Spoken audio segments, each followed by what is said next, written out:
अगला चैप्टर है जीवों में विविधता, डाइवर्सिटी इन लिविंग ऑर्गेनिज्म। तो जैव विविधता क्या है? तो विश्व में अब तक लगभग 13,43,000 जीवों की खोज की जा चुकी है। विश्व में अब तक 13,43,000 जीवों की खोज की जा चुकी है, जिसमें 10 लाख जंतुओं की तथा 3,43,000 पौधों की प्रजातियों की पहचान की जा चुकी है। ठीक है ना। सजीवों में पाई जाने वाली विविधता संरक्षण है।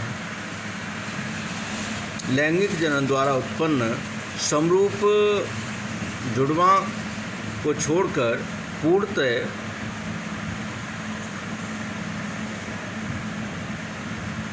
पूर्णतया एक समान नहीं होती। ठीक है। फिर ध्यान देंगे, सजीवों में पाई जाने वाली विविधता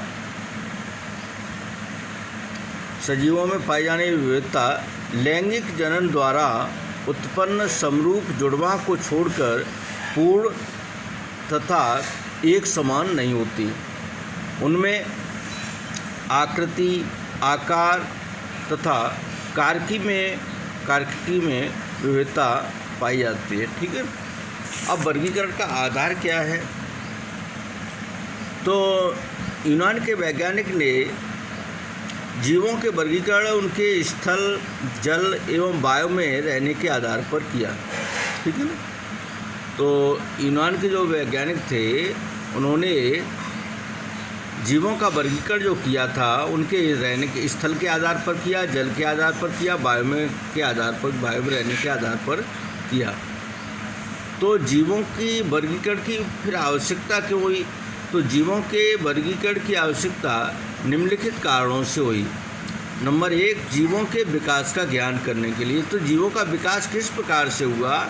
तो आज हम देखते हैं कि वर्गीकरण के द्वारा सरल जलीय जंतुओं से स्थलीय और बहुकोशिकीय जीवों से विकास की पुष्टि होती है।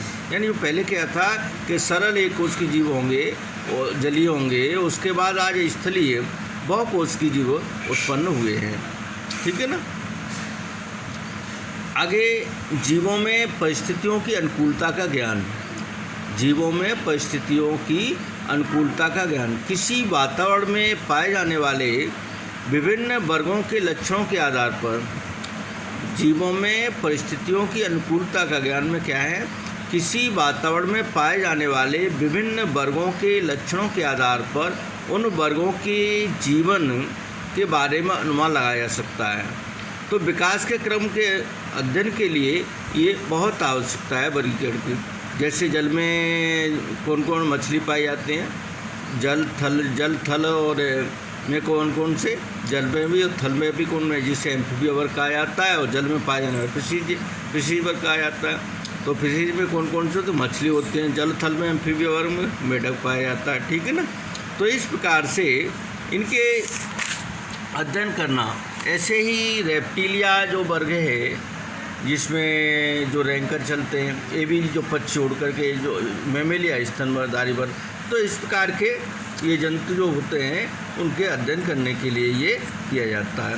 ऐसे ही संयोजी कड़ियों का ज्ञान, नियोपिलाना जो संघ एनेलिडा मोलस्का का उदाहरण है। तो इस दृष्टि से ये अध्ययन वर्गीकरण किया जाता है। ठीक है ना।